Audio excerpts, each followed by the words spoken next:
There is a seductive and deeply human fantasy buried inside nearly every science fiction story ever told. It is the fantasy that intelligence wins. That given enough time, enough ingenuity, enough raw technological ambition, a civilization sufficiently advanced can look out at the staggering void between the stars and simply decide to cross it. We picture enormous ships, sleek and powerful, their engines burning antimatter or harvesting zero-point energy or bending the very fabric of space itself. We picture alien engineers who have solved every problem we have not yet solved, who have waited out the centuries while their propulsion science matured into something godlike. And we find enormous comfort in this picture. It suggests that the universe is essentially a solvable puzzle, that the distance between galaxies is merely an engineering challenge waiting for a sufficiently clever hand. I want to dismantle that fantasy with great care, because dismantling it does not leave us with emptiness. It leaves us with something far more extraordinary. It leaves us with the raw, unforgiving, deeply beautiful architecture of physical law. Let us begin with an analogy that I want you to hold in your mind with precision, because its implications are genuinely staggering. Imagine a speedboat, not merely any speedboat, but the most magnificent vessel ever conceived. Its engines are flawless, its hull is engineered to perfection, its fuel reserves are effectively limitless. The captain at the wheel is a navigator of extraordinary intelligence who has solved every fluid dynamics problem, every thermodynamic inefficiency, every imaginable mechanical failure. This boat sits in the middle of a vast ocean, and the captain wishes to reach the opposite shore. The engines roar, the thrust is immense, the boat accelerates forward with incredible force. But here is the detail that changes everything. The ocean itself is stretching, not because of any current or wind or tide, but because the very fabric of the water is expanding outward in all directions. The opposite shore is not simply far away, it is actively receding, carried backward not by any force the captain can counteract, but by the geometric expansion of the medium the boat is traveling through. No matter how much fuel burns, no matter how perfectly the engines perform, the shore moves away faster than the boat can ever travel, because the expanding ocean is not something the engines are pushing against. It is the substrate of space itself, indifferent to thrust, indifferent to engineering, governed by laws that have no interest whatsoever in the ambitions of the captain. This is precisely what dark energy does to the universe. The fabric of space is not static, it is expanding, and it has been expanding since the first fractions of a second after the universe began. For most of cosmic history, this expansion was decelerating, slowed by the mutual gravitational attraction of matter. But approximately 5 billion years ago, something changed. A pervasive energetic quality of empty space itself, which physicists call dark energy, began to dominate the energy budget of the universe, and its effect is gravitational repulsion at cosmological scales. The expansion of space began to accelerate. Here is the part that the engineering fantasy fails to account for. Space is not a physical object. It is not a material that can be compressed or deflected. It is the geometric fabric within which physical objects exist, and it can expand at any rate, including rates faster than the speed of light. This does not violate special relativity because no object is moving through space faster than light. Space itself is simply creating more of itself between distant points. The galaxies are not racing away from us.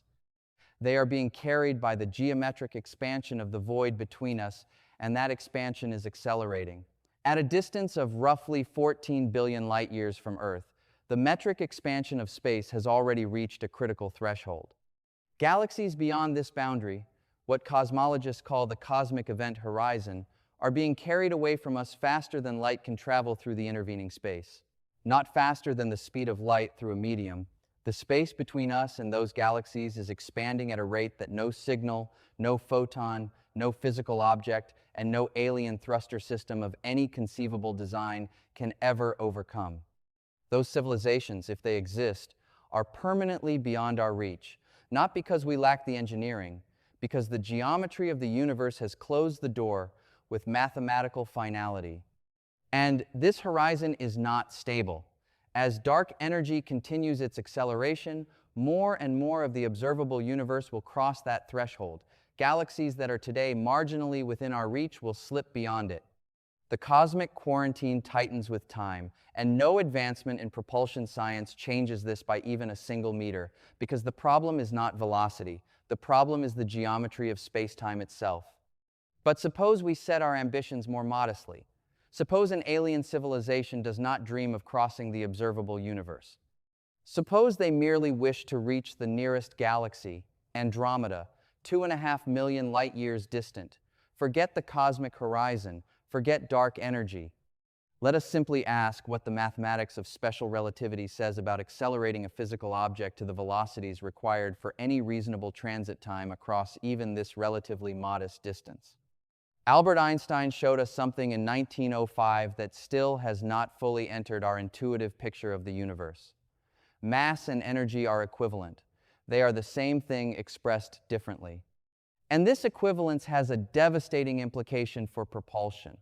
As an object accelerates, its relativistic mass, the effective inertia that the universe assigns to it, increases, not linearly, not in a well-behaved and manageable way. The effective mass increases as a function of the Lorentz factor, which itself grows without bound as velocity approaches the speed of light. At 90% of the speed of light, a ship requires roughly twice the energy per unit of acceleration that it required at rest. At 99%, the factor exceeds 7. At 99.9%, it exceeds 22. At 99.999%, it exceeds 700. The mathematics describes an asymptote. The closer you push a massive object toward the speed of light, the more energy the universe demands to continue that acceleration. Not merely more energy in a way that a sufficiently powerful engine could eventually supply. The required energy diverges toward infinity as velocity approaches the speed of light. Infinite energy for any massive object, under any physical conditions, with any engine conceivable within the framework of physics as we understand it. This means that the speed of light is not merely a record that has not yet been broken. It is a mathematical boundary that cannot be approached without requiring the total energy content of the universe as fuel. Alien engineers working with antimatter achieve extraordinary efficiency, converting mass to energy at 100%. They are still choking on the asymptote. Their engines grow more and more ineffective per unit of acceleration the faster they travel, not because of mechanical failure, but because the geometry of space-time itself is raising the energy cost without limit. The faster they go, the harder the universe pushes back. At some point, there is simply no energy left to give. And if somehow, in some hypothetical that stretches beyond known physics, an alien civilization found a way to push matter to an extreme fraction of the speed of light, the universe has prepared one final and deeply elegant countermeasure. It has filled all of space with light. The cosmic microwave background is the ancient thermal remnant of the early universe, a pervasive bath of photons that permeates every cubic centimeter of space in every direction. At room temperature, these photons are harmless. Their energies are feeble. A ship traveling at ordinary velocities through the cosmos would never notice them. But special relativity couples velocity to perception of frequency. As a ship accelerates toward a significant fraction of the speed of light, the photons of the cosmic microwave background blue shift in the reference frame of the ship, their frequencies increase, their energies climb. At velocities approaching 99% of the speed of light, those harmless ancient photons have shifted into X-ray energies. Push further, and they become gamma rays. Lethal, penetrating, and profoundly energetic. The cosmos itself becomes a radiation furnace. The ship does not merely face increasing fuel costs and geometric barriers. It flies into an intensifying wall of high-energy radiation that increases in severity with every increment of additional velocity. The ancient light of the early universe acts as a thermodynamic drag force, depositing energy into the ship's hull, irradiating its crew, and imposing a real, physically grounded limit on the velocities any physical object can survive. The universe does not merely make it expensive to go fast. At extreme velocities, it actively destroys you for trying. Taken together, these three physical truths, the accelerating metric expansion of space, the infinite energy asymptote of special relativity, and the thermodynamic radiation barrier of the cosmic microwave background do not describe problems that better engineering solves. They describe the permanent architecture of physical reality. They are not obstacles. They are the laws. What strikes me as genuinely profound about all of this is not the limitation, it is the universality of the limitation.